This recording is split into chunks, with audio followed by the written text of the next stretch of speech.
Hey folks, welcome to another episode of Military Forces Unleashed.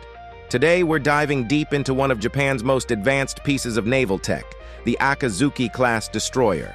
Think of it as a Swiss Army knife on steroids, but for maritime warfare. If you're into sleek, deadly, and technologically packed warships, you're in the right place.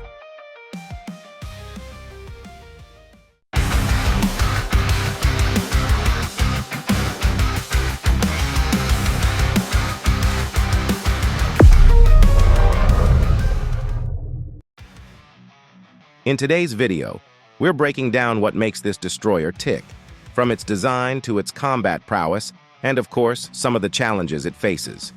Let's not waste any time. Strap in, and let's set sail. The Akizuki-Class destroyer isn't just some random steel behemoth floating around the Pacific. Its roots go back to Japan's evolving maritime strategy in the early 2000s. After decades of post-Wubipui pacifism, Japan needed to rethink its naval capabilities in the face of growing regional threats.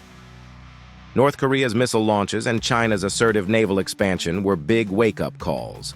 So the Japanese Maritime Self-Defense Force, JMSDF, decided it was time to build a next-gen ship that could multitask like no other. Fun fact, the name Akizuki translates to autumn moon, which sounds poetic until you realize it's more like a silent hunter waiting for its prey in the dark. The first ship of this class, JS Akizuki, DD-115, was commissioned in 2012, marking a significant upgrade in Japan's naval arsenal. This wasn't just a bigger ship, it was smarter, faster, and deadlier. So, what's under the hood? The Akizuki-Class destroyer is a beast of engineering.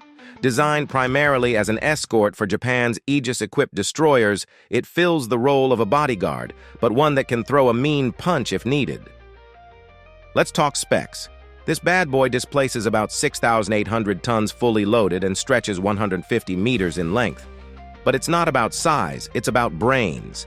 The Akizuki-Class boasts the FCS-3A fire control system, which is a hybrid radar system that combines long-range tracking with the precision of a sniper.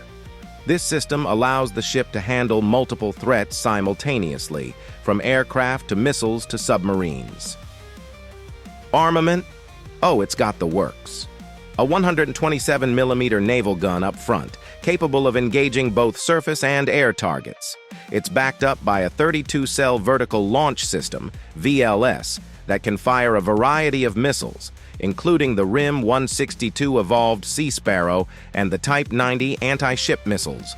There's also a pair of 20mm Phalanx CIWS for close-in defense.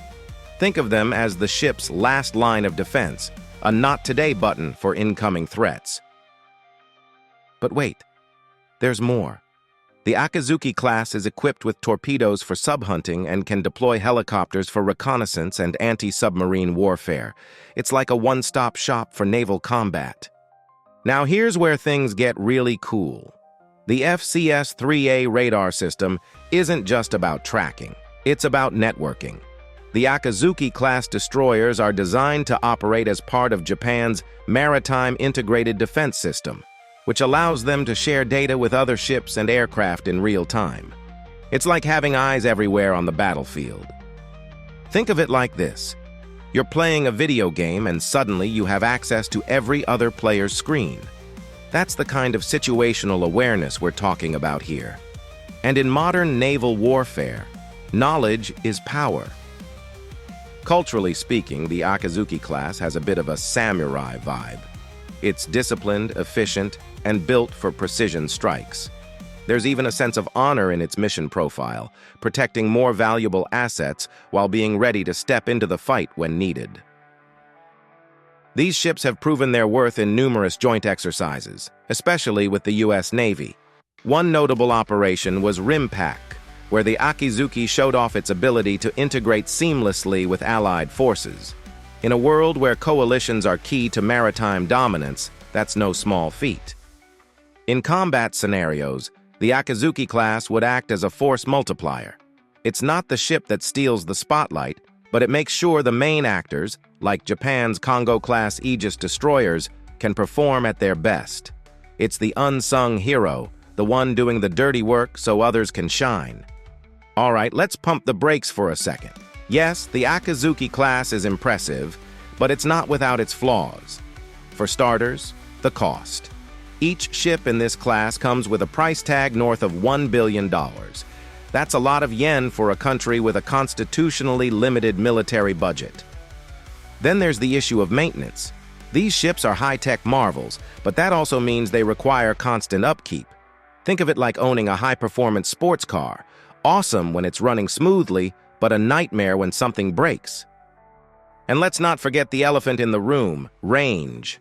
The Akizuki-Class is designed for regional defense, not blue water operations.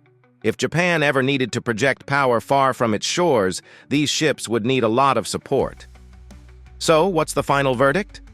The Akizuki-Class destroyer is a masterclass in modern naval engineering. It's smart, lethal, and a critical component of Japan's self-defense strategy. But like any tool, it has its limitations. It's not a global power projector, it's a guardian of Japan's interests in the Pacific.